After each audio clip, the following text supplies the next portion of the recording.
everyone, my name's Allison Dunlap and I'm your current Pennsylvania Apple Queen. Today I'm going to be showing you how to make one of my favorite desserts of all time. We're going to be making apple pie bites. This recipe is not only quick, but it's also very easy. Not to mention, it tastes amazing. So without further ado, let's get started. Recipe, you will need a 1/3 cup of brown sugar, 2 teaspoons of cinnamon. You can add a little pinch of nutmeg if you'd like, that is optional, but I always prefer to do that. 3 tablespoons of melted butter. You're gonna need your croissant rolls. And you're also gonna need 1 Honeycrisp apple in slices of 8. You can also use a Granny Smith apple or a York apple. Make sure when you do choose an apple, you are going to choose an apple that is sweet and has a good texture to it, and it's going to hold its form during the baking process. Feel free to pause this video at any time to gather what you need. Preheat your oven to 375, and then you're going to line a cookie sheet with parchment paper, which I've already done. Now you're going to open your croissant rolls. This is my favorite part. There we go.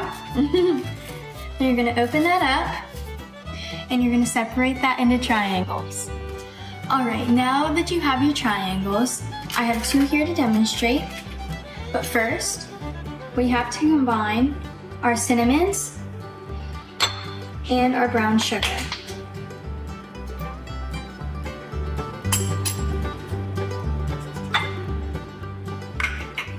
All right, and you can just mix that up then.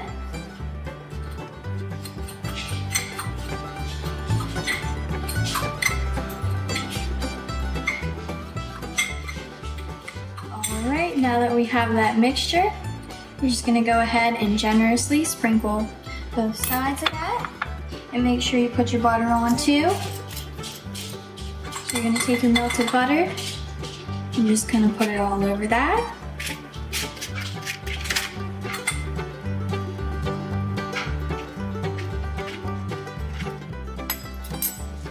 Then you're going to flip them to the other side and do the exact same thing. You're going to coat it in butter.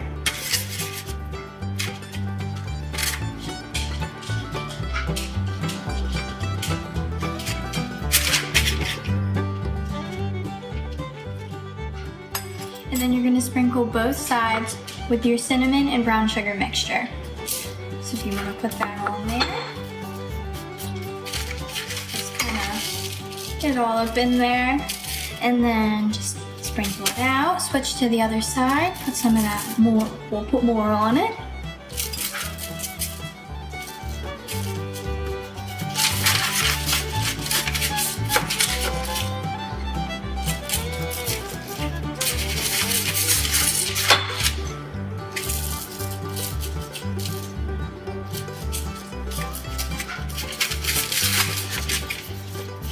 All right.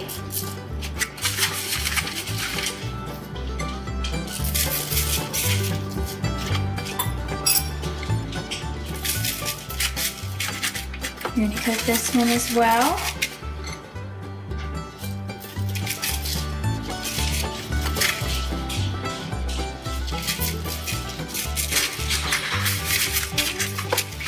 Sometimes they fall out of shape. You just have to adjust them then.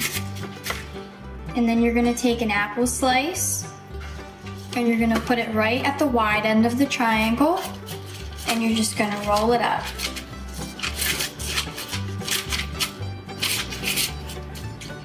And then you can put your nutmeg on there, just a little bit. Just a pinch on the top. Same with the other side. You're gonna take your apple and put it at the wide end.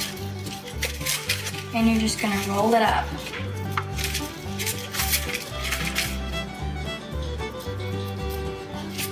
Just form the dough around the apple then so it bakes well. Just a little bit of nutmeg at the top. They should come out and look like this. I don't know if you can see it, there you go. And you're just gonna repeat that step with the last 6 of them. And then after you finish that, you're gonna put them in your oven for 12 to 15 minutes and let them cook until they're golden. All right, now that our treats are in the oven baking, we can talk a little bit more about apples. Did you know that in the US each year, we produce over 300 million apples? Or how about that Pennsylvania ranks 4th or 5th, depending on the year, in apple production annually? Another common question I get is, what do farmers do when they aren't in a growing season? Well, this period of time is actually called a dormant period. And during the dormant period, farmers will go and they'll replant, they'll prune, they'll fix housing units, any equipment on the farm, and overall just prepare themselves for the next growing season. But how can we enjoy apples year-round if we have dormant periods? Well, this is actually a pretty common question I get during promotions. The reason why we can enjoy apples year-round is due to a process called controlled atmosphere storage. So what this does is it will take the oxygen out and it will increase the carbon dioxide inside the chamber, and this will actually slow down the maturation process in an apple. And farmers can also use it with other produce too, but mostly with apples. And speaking of enjoying apples, I think our treats are about ready. So here's our final product. I think they all turned out very well. I wish I could have showed you more, but my family got to them first. But I think they turned out very well. I think it was a success, and thank you for tuning in.